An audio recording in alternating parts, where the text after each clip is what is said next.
Hello, guys. Today we're going to talk about Richard Mille watches. My friends always ask me, "Hey Juan, what's the real story with the Richard Mille toy watches?" I don't call them Richard Mille toy watches, but they do.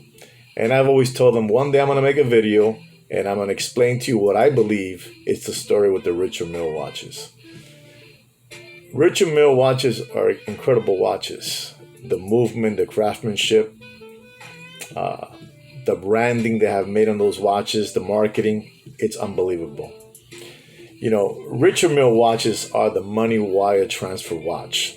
That's what they are for the Asia market. They were made specifically, me personal, I believe, for the Asia market. They targeted that market. They do have athletes, movie stars, car drivers, tennis players, golfers that have the watch, but the watch is sold really for the Asia market. The higher the price, the more they want it over there. I don't know if you guys are aware, but in Asia, there is 1,142 billionaires.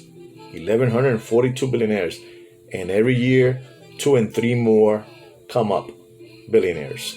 And then you have branched out millionaires that have 100 million, 200 million, 300 million, 500 million. And the problem is in Asia that a lot of those people want to move money around, but it's kind of difficult. There's red flags, there's investigations, there are hiccups, and most of all, there are taxes on the amounts they move around. So these people in Asia, an example, Dubai, they figure something out.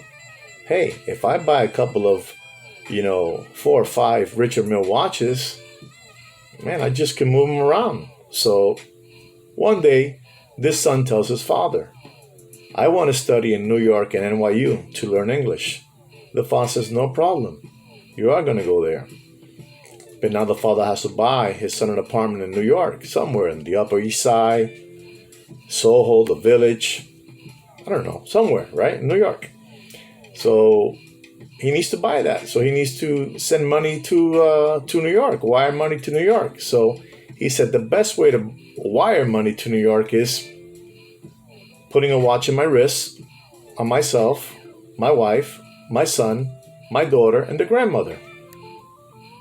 So he has a contact in New York and he calls the Diamond District in New York. He has a contact there of a watch dealer. He tells him what he has. An example, I have a McLaren. It cost me $1 million. How much do you offer me for the watch? Guy tells him in New York, I can offer you 930. Perfect, we got a deal. I have a Mancini. I have a Baba Watson. And so on and so on. I buy them too. So the guy tells the wife and his son, his daughter, his grandmother, they're going to fly from New York to JFK. They do that. He puts a watch on each of them on their wrists. And he flies from Dubai to New York, passes by customs, no questions asked, nothing. The watches are theirs. And even that, they don't even notice. They think they have a toy watch, as my friends say. And they go right through. They take a cab from the airport to the Diamond District. He gets to his watch dealer and he sells the watches.